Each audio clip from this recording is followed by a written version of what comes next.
आज हम लोग क्या पढ़ेंगे? Pairs of linear equations in two variables. ठीक है। अच्छा, ये क्लास 9th में भी इसका इंट्रोडक्शन हो चुका है। अभी हम लोग क्या पढ़ रहे हैं? क्लास 10th का मैथ। ठीक है ना, पेयर ऑफ लीनियर वेरिएबल्स। देखो कितना अच्छा बुक में लिखा है।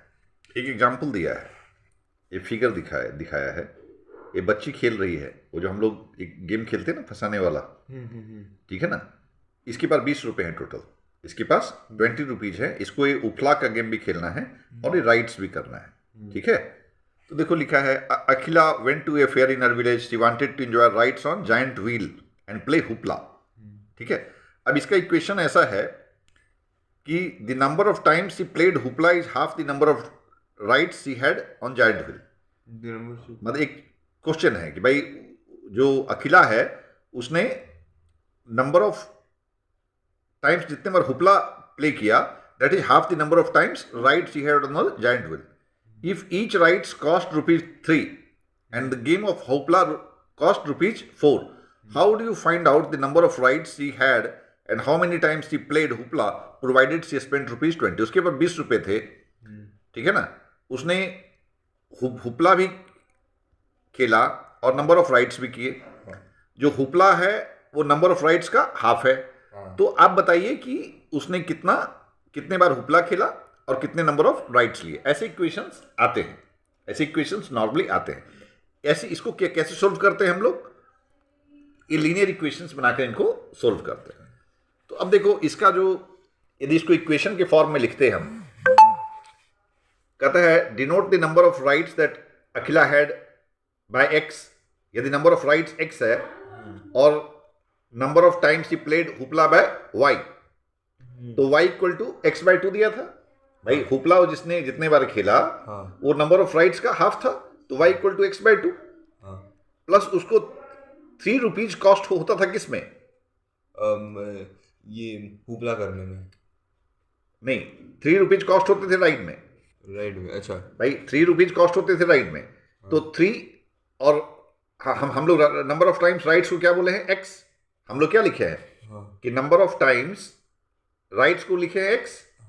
तो 3x, भाई 3 रुपये एक बार में लगता है, नंबर ऑफ राइड्स x है, तो 3x प्लस 4 रुपीज लगता है हमको हुपला खेलने में। तो 4 into number of times she played hoopla y equal to 20। ये दो इक्वेशन बन गए। इन दोनों को जब सोल्व कर लोगे तो तुमको x और y की वैल्यू मिल जाएगी। क्लियर है? तो ये जो है, इसको हम फिर इसके फॉर्म में लिखे। इसको तुम क्या लिख सकते हो? y equal to half x को 2y हो जाएगा। 2y x इधर आ जाएगा, 2y minus x equal to 0। ऐसा लिख सकते हो ना इसको? भाई 2y minus x equal to 0। और तो इसी तरह से कुछ और इक्वेशंस दिए हैं कि भाई ये सब इक्वेशंस क्या है? Linear equations in two variables. Linear equations in two variable का शर्त क्या है? हम लोग नॉर्मल लिखते हैं ax plus by plus c के फॉर्म में है। ठीक है, ax plus by plus c के फॉर्म में है, वेयर a b c क्या है? रियल नंबर्स है, and a and b are not both 0। ऐसा क्यों लिखा है a and b are not both 0? देखो इसके पहले एक एग्जांपल समझाया है। x minus 0y equal to 2, इसका मतलब है x इक्वल टू 2। इसको देखते के साथ तुम बोलोगे कि it is a linear equation in one variable. लेकिन इसको यदि ऐसा हम लिख दें x minus 0y equal to 2, तो ये क्या हो गया? Linear equation in two variable. तो इसका मतलब यहां पर तो a की वैल्यू थी और b 0 था, तब भी linear equation in two variables हम कह सकते हैं उसको। कह सकते हैं, नहीं कह सकते हैं? तो इसका मतलब a एंड b दोनों 0 नहीं होना चाहिए। एक कोई 0 होगा तो चलेगा। Linear equation in two variable के लिए ये मत समझना कि a और b दोनों 0 नहीं होना चाहिए। और एक कोई 0 होगा तो चलेगा, एक कोई 0 होगा तो चलेगा। तो यहां लिखा है a and b are not both 0। इसको सिंपली क्या कहा है कि भाई, तो इसमें कंडीशन कैसे डाले हम लीनियर इक्वेशन में? ax plus by plus c। तो बड़ा चालाकी से क्या किया, लिख दिया कि condition a square plus b square should not be equal to 0। यदि लिखता कि a must not be equal to 0, b must not be equal to 0, ऐसा लिख नहीं सकता। उसको लिखना था a या b में से कोई एक 0 नहीं होना चाहिए, बल्कि a या b में से कोई एक 0 हो सकता है। कोई एक हो। तो देखो एक इस कंडीशन में मीट कर गया ना, a square plus b square is not equal to 0। यदि b 0 है तो काम चल जाएगा।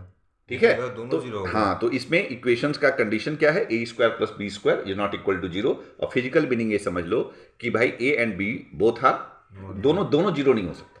ठीक है, अब मान लो एक इक्वेशन है 2x plus 3y equal to 5।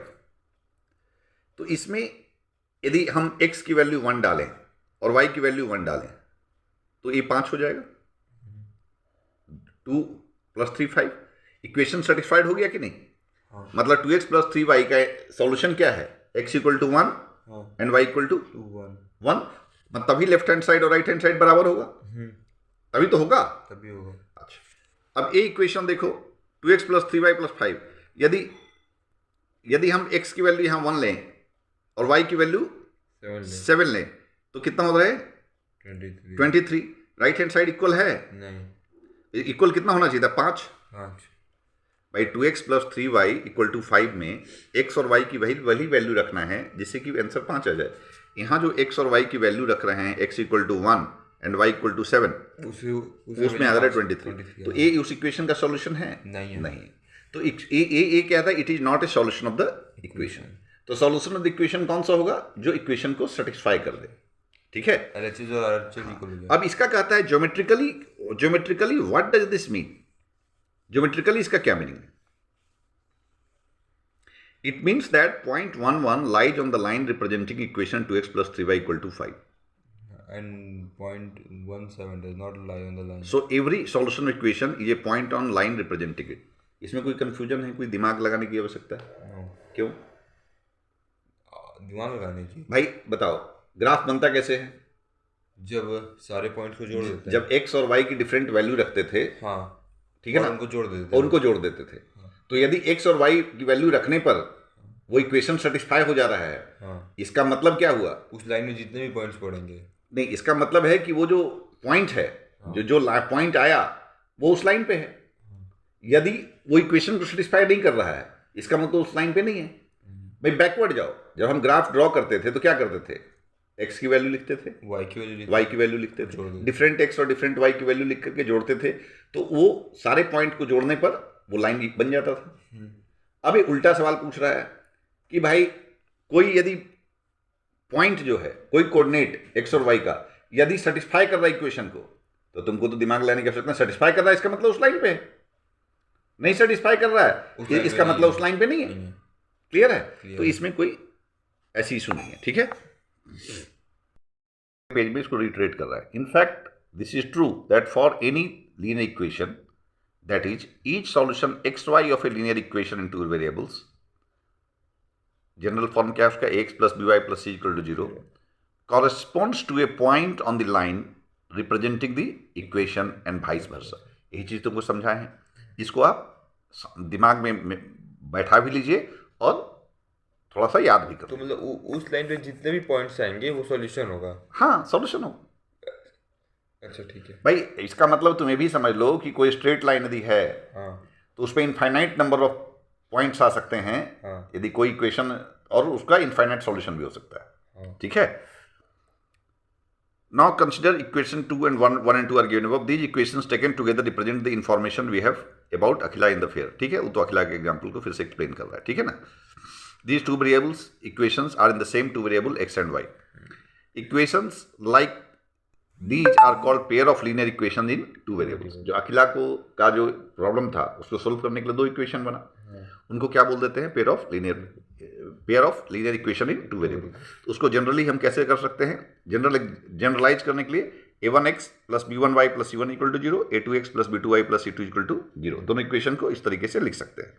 ठीक है, जहां पर कि a1 square plus b1 square must not be equal to 0, a2 square plus b2 square must not be equal to 0। ठीक है, some examples of pair equations in two variables are. अब कहता है 3 एग्जांपल दिया पेयर ऑफ लीनियर इक्वेशंस का।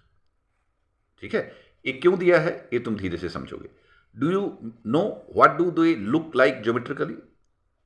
अब इसको तुम ज्योमेट्रिकली ग्राफ ड्रॉ करो इसका, और देखो कि भाई ज्योमेट्रिकली किस तरीके से रिप्रेजेंट करते हैं। ठीक है ना, बाद में उसको बुक में पढ़ना। You have also studied in class 9 that given two lines in a plane, only one of the following three possibilities can happen.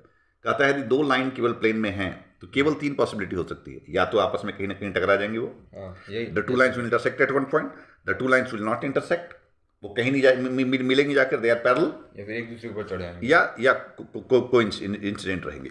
अब उसका 3 एग्जाम्पल भी दिया कि भाई देखो ए कहा कि ये इंटरसेक्ट कर रही है, पैरेलल है, और ये तुमको कोइंसाइड कर रही है।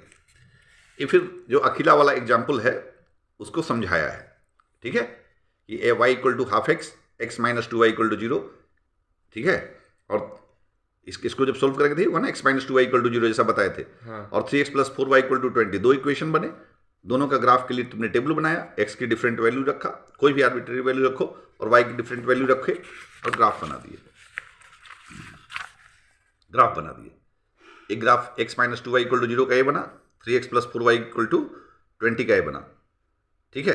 अब मुझे देखो ये ऑल्दो लिखा है figure 3.2 two lines representing in figure 3.2 observe that the two lines representing the two equations are intersecting at point 42. We shall discuss what this means in next section. कहता है कि ये इंटरसेक्ट करेगा यहाँ पे, ये बोलता है वो हम डिस्कस करेंगे नेक्स्ट सेक्शन में। आप क्या समझते हैं, आप अभी बता सकते हैं कुछ कि इंटरसेक्शन पॉइंट का क्या मतलब है? सॉल्यूशन यही होगा, सॉल्यूशन क्यों? क्योंकि ये दोनों इक्वेशन को सेटिस्फाई कर देगा। ये सॉल्यूशन इसलिए होगा कि इस लाइन को भी सेटिस्फाई कर रहा है और इस लाइन को सेटिस्फाई कर रहा है, क्योंकि ये पॉइंट दोनों लाइन पे लाई कर, दोनों लाइन पे लाई कर। तो ऑल्दो ये कह रहा है कि हम नेक्स्ट सेक्शन में बताएंगे, बट इंटेलिजेंट आदमी यहीं से देख के समझ जाएगा कि भाई ये दोनों इक्वेशन को हमको सेटिस्फाई करना है, तो ये 4-2 ही इसका सॉल्यूशन है। इसका मतलब आप ग्राफिकल सॉल्यूशन भी फाइंड कर सकते हैं, ठीक है। इसके बाद एक नेक्स्ट एग्जाम्पल दिया है रोमिला का, इसको पढ़ो, ठीक है। इसका ग्राफ दिया है, ठीक है, इसका ग्राफ दिया है। इसमें क्या है देखो, इसमें क्या है, 2x plus 3y equal to 9 है और 4x plus 6y equal to 18 है। देखोगे कि इसमें यदि हम 2x को 2 से मल्टीप्लाई कर दें पूरे में ऊपर नीचे, माने वो सब में 4x प्लस 6y प्लस 18 हो जाएगा। मतलब भाई सब में 2 से मल्टीप्लाई कर दिए, लेफ्ट हैंड साइड भी और राइट हैंड साइड भी, तो इक्वेशन चेंज होगा क्या? इक्वेशन तो सेम ही रह गया ना, तो वही 4x हो गया प्लस 6y हो गया प्लस 18 हो गया, बट दोनों इक्वेशन को वैल्यू सेम देंगे। भाई x और y के डिफरेंट वैल्यू के लिए एक ही लाइन पे आएंगे, तो वही दिखाया है कि दोनों एक लाइन पे आ गया। तो जो तुमको बताया था कि भाई या तो इंटरसेक्ट हो सकता है या कोइंसिडेंट हो सकता है, ये लाइन क्या हो गया? कोइंसिडेंट हो गया। क्या हो गया? कोइंसिडेंट हो गया। अब एक तीसरा एग्जाम्पल दिया बुक में, two rails are represented by equation represent this situation geometrically. इसको ज्योमेट्रिकली इसको आप देखिए, इसको खुद बनाइए, तब तक समझ लीजिए। ये देखो कि पैरेलल हो गया, ठीक है। तो वो 3 कंडीशन बताया था, वो 3 कंडीशन वो यहाँ दिखा रहे हैं। अब नेक्स्ट हम लोग पढ़ेंगे graphical method of solution of a pair of linear equation. एक तुमको हम तरीका समझा चुके हैं वहां पर कि अखिला वाले प्रॉब्लम में सॉल्यूशन कैसे निकला, जहां पे इंटरसेक्ट कर गया, दैट इज ए सॉल्यूशन। तो ग्राफ हम ये भी बता चुके हैं कि अब शायद उसी को आगे बताएगा, ठीक है ना। तो इसको तुम पहले खुद से पढ़ो, फिर हम लोग डिस्कस करेंगे। ओके।